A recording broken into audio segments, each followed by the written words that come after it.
Good evening, hope you all are doing well. तो जी video है संडे शाम का और ये कपड़े दिन में फैलाए थे तो बस अभी लगी हूँ उतारने के लिए और यूनिफॉर्म लेने जाने से पहले ही मैंने ये व्लॉग शुरू कर दिया था। अच्छा, आजकल ना दिन बहुत छोटे होने लग गए हैं। 5:45-6 बजे बिल्कुल अंधेरा हो जाता है। तो दिन बहुत छोटे होने के कारण काम भी आजकल थोड़ा सा ज़्यादा ही हो रखा है। ये रहता है कि दिन दिन में जो काम कर लो, क्योंकि पहले जैसे बड़े दिन होते थे, गर्मियाँ रहती थी तो धूप 5:30-5:45 तक रहती थी। तो अगर कपड़े 7-7:30 तक भी उतर जाते थे तो काम चल जाता था। लेकिन अब क्या होता है, हल्की हल्की ओस गिरनी शुरू हो गई है, दिन छोटे होने शुरू हो गए हैं। तो 5 बजे के बाद अगर कपड़े बाहर छोड़ दो ना, तो बस ये रहता है कि भाई कपड़े गीले हो जाएंगे सूखे साखे।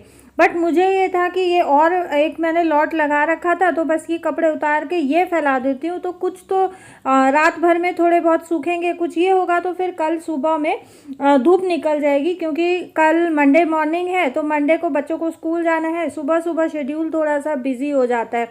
और 2 दिन छुट्टी मारने के बाद सैटरडे संडे ऑफ रहता है तो मंडे को थोड़ा सा आलकस रहता ही है। रूटीन में आने में फिर 1-2 दिन लग जाता है, 2 दिन बहुत आराम से निकलते हैं। और अभी टाइम हो गया है लगभग 9:30 बजे का। कपड़े सुखाने के बाद बस हम लोग यूनिफॉर्म लेने चले गए थे बच्चों के और उसके बाद डिनर बनाया, जो मैं पुलाव ऑलरेडी आप लोगों के साथ लास्ट व्लॉग में शेयर कर चुकी हूँ। आज की जो रेसिपी होने वाली है बहुत ज़्यादा रिक्वेस्टेड रेसिपी है दाल मखनी की। तो यहाँ 3 मुट्ठी मैंने उड़द की साबुत दाल ली है और 1 मुट्ठी मैंने राजमा ली है। इसको भिगो के रख देंगे ओवरनाइट। और अभी हो गया है मॉर्निंग, टाइम हुआ है सुबह के लगभग 5:15-5:30 बजे के आसपास का। तो यहाँ मैंने रात को ये दाल और राजमा बिना धुले भिगोई थी कुकर में ही। इसको अच्छे से मसल के मैंने धुल लिया है और इसको निकालूंगी मैं स्ट्रेनर में, क्योंकि मैं इसको फिर से धुलने वाली हूँ कम से कम 3 से 4 मिनट तक, जब तक कि ये जो सफ़ेद सफ़ेद पानी निकलता है ये ट्रांसपेरेंट ना हो जाए। इसको अच्छे से धुल लेंगे क्योंकि दालों में पॉलिश होती है और ये पॉलिश निकलनी बहुत ज़्यादा ज़रूरी है, नहीं तो ये हमारे लीवर और किडनी के लिए बहुत ज़्यादा हार्मफुल होती है। कुकर को भी मैंने अच्छे से धुल लिया है। राजमा और उड़द मैंने कुकर में डाल के अब इसमें पानी डाल रही हूँ। पानी का अमाउंट आप देखें, बहुत ज़्यादा ऊपर लेवल तक मैंने नहीं लिया है।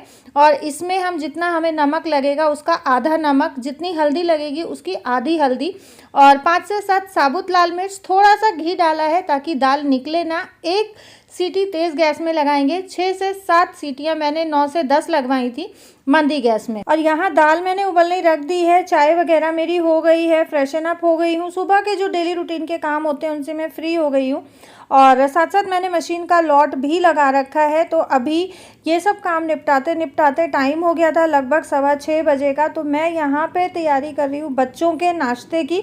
और नाश्ते में आज मैं बनाने वाली हूँ तवा ब्रेड पकौड़ा। और ये एक बहुत अच्छा ऑप्शन है उनके लिए जिनका ऑयली खाना बंद होता है, डीप फ्राइड खाना बंद होता है। लेकिन हमारे घर के जो बड़े बुज़ुर्ग होते हैं ना, स्पेशली उनको ब्रेड पकौड़ा बहुत पसंद होता है।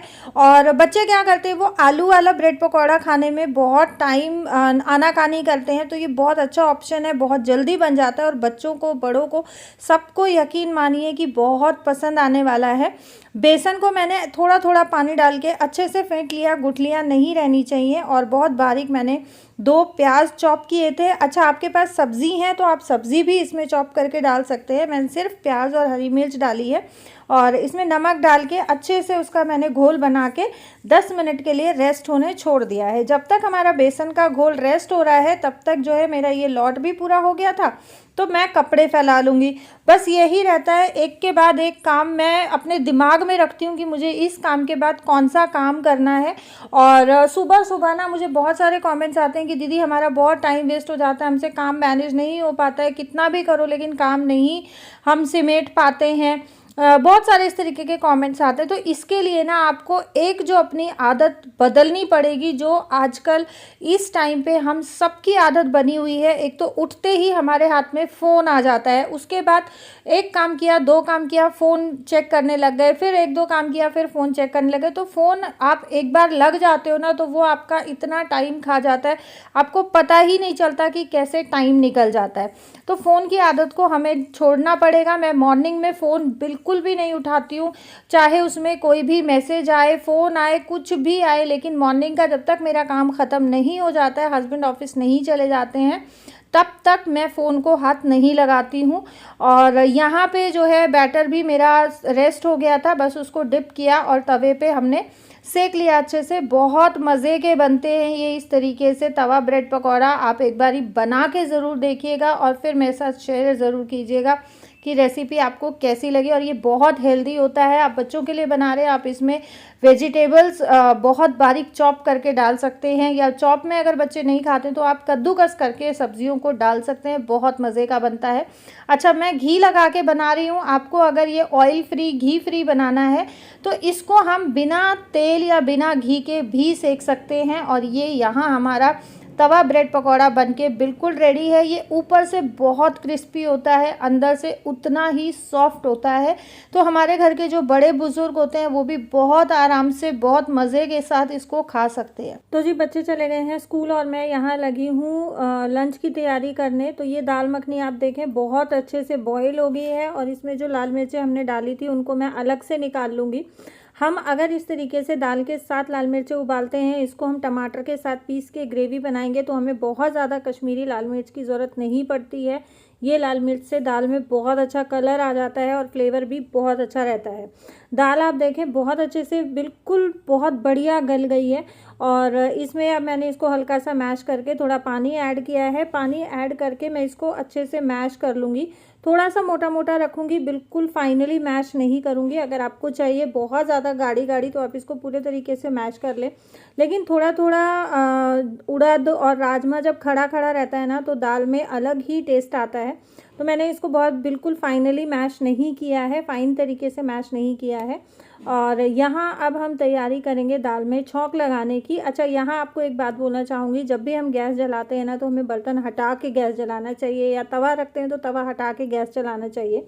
रीज़न है कि हम बर्तन अगर रखे रखे गैस चलाते हैं तो उसमें गैस ज़्यादा वेस्ट होता है, बर्तन हटा के अगर हम गैस चलाते हैं तो उसमें गैस हमारा कम वेस्ट होता है। दाल में का मैंने छौंक बनाया है घी में हींग जीरा भूनने के बाद मैंने इसमें प्याज डाल दिया। प्याज का हल्का सा कलर चेंज हुआ, हल्का ट्रांसपेरेंट पिंकिश हुआ तो मैंने इसमें लहसुन डाल के अच्छे से गोल्डन ब्राउन होने तक भून लिया है। और अब इसमें ऐड कर दिया है लाल मिर्च बॉइल्ड और टमाटर की जो मैंने पीस के ग्रेवी बना रखी थी वो अच्छे से मसाले के साथ मिक्स करेंगे। थोड़ा पानी ऐड करेंगे, बेसिक मसाले ऐड करेंगे, धनिया पाउडर, बचा हुआ नमक और बचा हुआ हल्दी। हमने आधा नमक आधा हल्दी बॉईल करते टाइम भी डाला था, तो यहाँ पे आपको बहुत मेजरमेंट के साथ नमक और हल्दी ऐड करना है। मसाले को हमने बहुत अच्छे से भून लिया है और अब इसमें ऐड कर दिया है जो हमने दाल को बॉईल करके रखा हुआ था वो पानी। जो है वो आपकी दाल की कंसिस्टेंसी के हिसाब से आप इसमें एडजस्ट कर सकते हैं। वैसे दाल मखनी बहुत ज़्यादा थिक अच्छी नहीं लगती है और बहुत ज़्यादा पतली भी अच्छी नहीं लगती है। मेरे घर में थोड़ा सा बीच की कंसिस्टेंसी के ही खाना पसंद करते हैं, तो बस उसी हिसाब से मैंने पानी एडजस्ट किया है। अब इसमें ऊपर से लगाएंगे छौंक, तो उसके लिए देसी घी लिया है अगेन। और आप देसी घी की जगह बटर भी यूज़ कर सकते हैं। आपको बटर देसी घी नहीं डालना है तो आप नॉर्मल ऑयल में भी इसको बना सकते हैं। गैस बंद करके 1 चम्मच कश्मीरी लाल मिर्च और थोड़ा सा हींग ऐड किया है और इसको हम बस ऐड कर देंगे दाल में। और अगर आपके पास फ्रेश क्रीम है या दूध की मलाई है तो इस टाइम पे आप उसको ऐड कर सकते हैं। मेरे पास दोनों ही चीज़ें नहीं है तो मैंने नहीं डाला है। और लास्ट में हम इसमें डालेंगे दाल मखनी का मसाला। मैं MDH का यूज़ करती हूँ, आप जो भी यूज़ करते हैं वो डाल सकते हैं।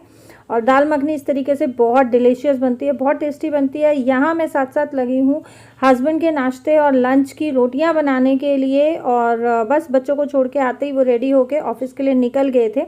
यहाँ मेरा नहाना धोना हो गया है और मैं लगी हूँ अपने बाकी के काम निपटाने में। ये वो कपड़े हैं जो मैंने सुबह में उतारे थे, तो बस यहाँ जो फ़ोल्ड करने के हैं उनको मैं फ़ोल्ड करके रख दूँगी और प्रेस वाले कपड़े जो हैं वो मैं अलग से साइड में रख दूँगी, क्योंकि आजकल ये काम मेरे ही ज़िम्मे आया हुआ है। तो बस यहाँ मुझे ये रहता है कि जो काम मुझे करना है उसको मैं फटाक से निपटा के और दूर हटूँ, मैं बाद के लिए ना छोड़ूँ। क्योंकि देखें बाद में भी काम हमें ही करना होता है और तुरंत भी काम हमें ही करना होता है। तो मेरी नीयत ये रहती है कि जिस टाइम पे जो काम दिख जाता है, जिस टाइम पे जो काम पड़ा होता है, उसको मैं तुरंत उसी टाइम निपटा देती हूँ। और मैं ये नहीं सोचती हूँ कि यार बाद में करेंगे, क्योंकि बाद कभी भी नहीं आता है और बाद में ना फिर आलस आने लग जाता है। क्योंकि बच्चे आने के बाद मेरी नीयत ये रहती है कि मैं बच्चों के साथ टाइम स्पेंड करूं बजाय अपने कामों में बिज़ी रहने के। क्योंकि बच्चे जब स्कूल से आते हैं ना, तो बच्चों के पास बहुत सारी बातें होती हैं मम्मियों के साथ शेयर करने की, अपने पेरेंट्स के साथ शेयर करने की।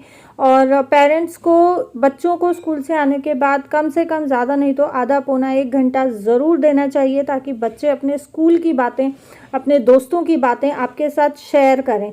इस एज में जब बच्चा 9th 10th या 7th 8th में आ जाता है ना, तो मैंने देखा है मोस्ट ऑफ टाइम मम्मियों को ना गुस्सा आता है उनकी बातें सुनने में, क्या तुम हमेशा स्कूल की बातें करते रहते हो। लेकिन आप अपना टाइम सोच के देखिए, मैं खुद जब इस टाइम पे स्कूल में थी, इवन मैं मेरी शादी होने तक भी और आज भी मैं मेरी मम्मी के इतने कान खाती हूँ ना, मैं बहुत कान खाती हूँ और मैं एक एक बात मेरी मम्मी के साथ शेयर करती हूँ, चाहे शेयर करने की है चाहे शेयर करने की नहीं है। इसीलिए आज मेरी मम्मी मेरी सबसे अच्छी दोस्त हैं।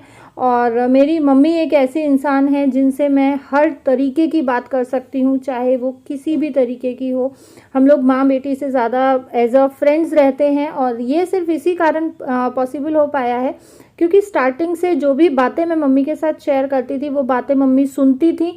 और अगर उसमें से कोई बात मम्मी को गलत लगती थी, तो सेम वही उस बात के नेगेटिव इफ़ेक्ट्स, पॉजिटिव इफ़ेक्ट्स, वो सारी चीज़ें मेरी मम्मी मुझे समझाती थी। सेम जो चीज़ें हैं वो मैं अपने बच्चों के साथ करने की कोशिश करती हूँ, अपने बच्चों को टाइम देने की कोशिश करती हूँ, बैठ के मैं उनकी बातें सुनने की कोशिश करती हूँ, और उसके बाद मैं फिर मेरे बच्चों को उन बातों के पॉजिटिव इफ़ेक्ट्स और नेगेटिव इफ़ेक्ट्स दोनों ही समझाने की कोशिश करती हूँ। और देखिए, मेरा मानना ये है कि बहुत छोटी छोटी चीज़ें हैं, लेकिन हर माँ को ये चीज़ें फॉलो करनी चाहिए अपने बच्चों के क्लोज़ रहने के लिए।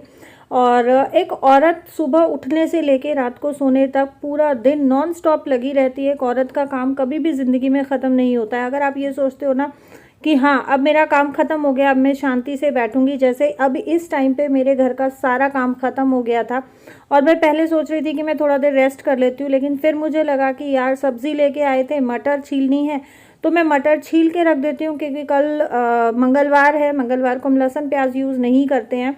और सुबह सुबह में सब्जी काटना या मटर छीलना या मेथी पालक को छांटना बहुत टाइम कंज्यूमिंग काम हो जाता है। तो ये मेरी नीयत रहती है कि जब मैं फ्री बैठी हूँ ना, तो उस टाइम पे मैं इस तरीके के काम करके रख दूँ, ताकि सुबह से फ्रिज में से निकालना और सब्ज़ी बनाने का काम मेरा रह जाए।